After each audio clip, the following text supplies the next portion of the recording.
the two different images of the Earth's magnetic field.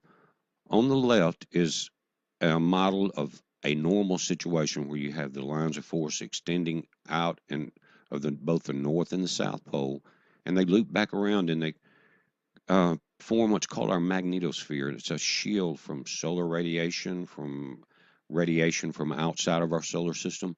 And we were talking about this galactic plane, and every 13,000 years, which is a half cycle, we go through that center of the universe where there's more gravity, more radiation, things like that. Now, on the right, you see what is a model of what would start occurring during a reversal. In other words, the north and south pole magnetically of the Earth would change.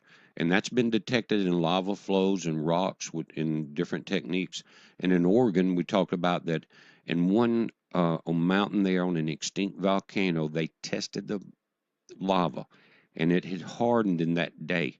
And it had hardened during an extreme shift. So there was a volcano going on during that shift, but they measured a 6-degree tilt of the Earth in one day.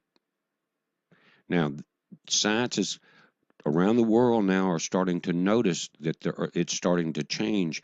And of all the times to where we don't need our shields down, we're going right through this 13,000 year half cycle of this galactic plane. Now, back this summer, we have a satellite called Grace that orbits the Earth.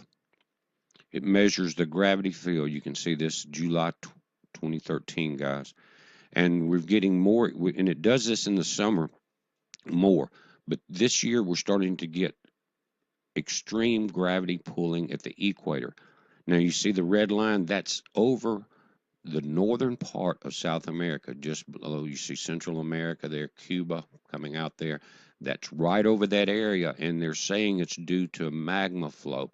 Now, magma contains iron, which controls these magnetic lines of force. You understand what I'm saying? Now, for some reason, we're getting extreme gravity there, a peak, and that's because of that. Now, notice how at the north and south you have your normal gravity peaks where your lines of force come out, but it seems that the North Pole is a lot stronger than the South Pole at this point.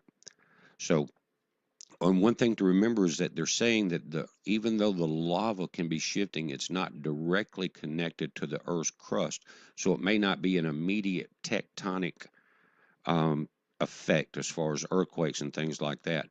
But it depends on the extremity of the shift and the time it takes. But again, one of the things they worry about is our magnetosphere, and that would be an extreme radiation event for everyone on Earth, grids, humans, plants, AM till 2 p.m. Central Time. We're going to talk about this and some of this chemicals in the space dust, some of the sinkholes. Join us there. I'll put a link. Heads up.